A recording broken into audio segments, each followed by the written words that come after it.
These people are speaking it out here. They're letting you know what's going on.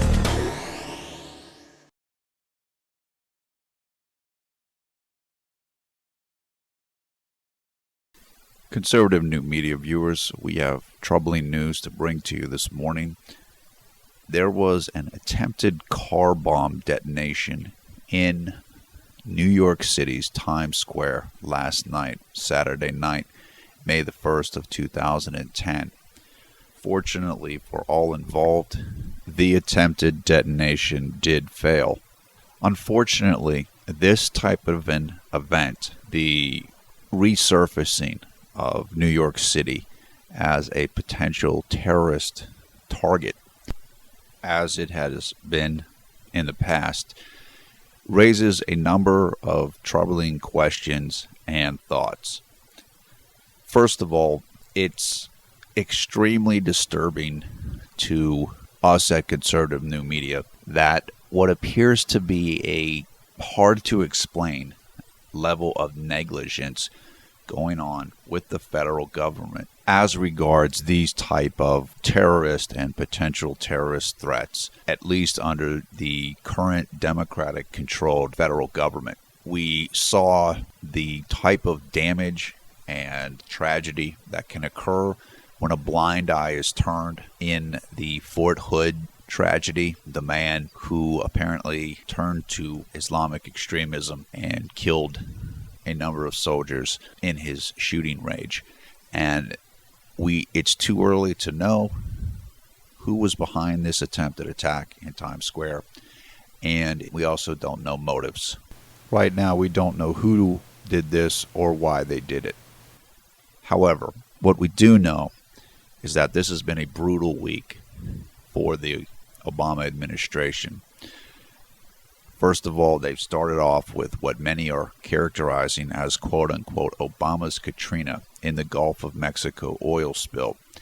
And Obama and his administration has been criticized for what many, including many on the left, are characterizing as a slow response to that developing disaster.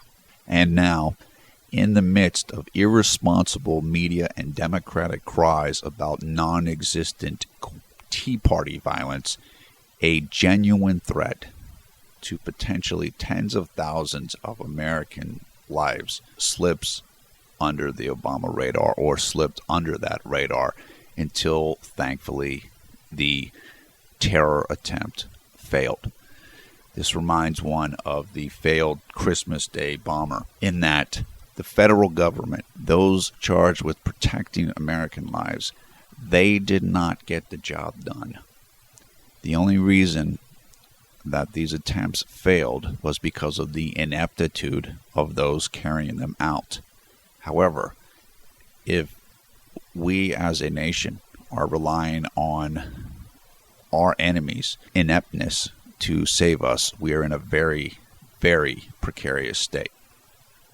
It seems rather obvious now, given this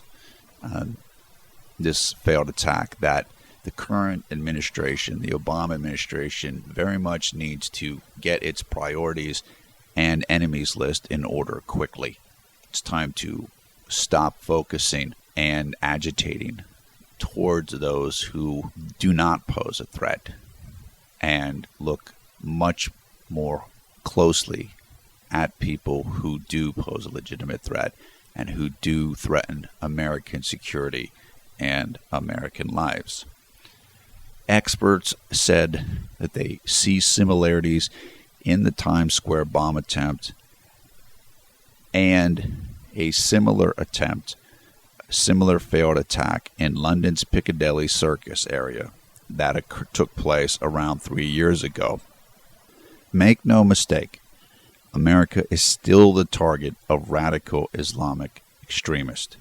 We are at war with terrorists and regimes who don't care about Obama's YouTube diplomacy or Obama's repeated apologies for the United States. Our enemies only care about the defeat and ruination of America. The sooner the Obama administration accepts and acts on this reality, the safer you and your family are likely to be, in our opinion. Fort Hood was bad enough. We do not need another 9/11 on Obama's watch. Pray that he and his circle get that message following this Times Square bomb scare. Reporting for Conservative New Media, I'm Paul F. Villarreal.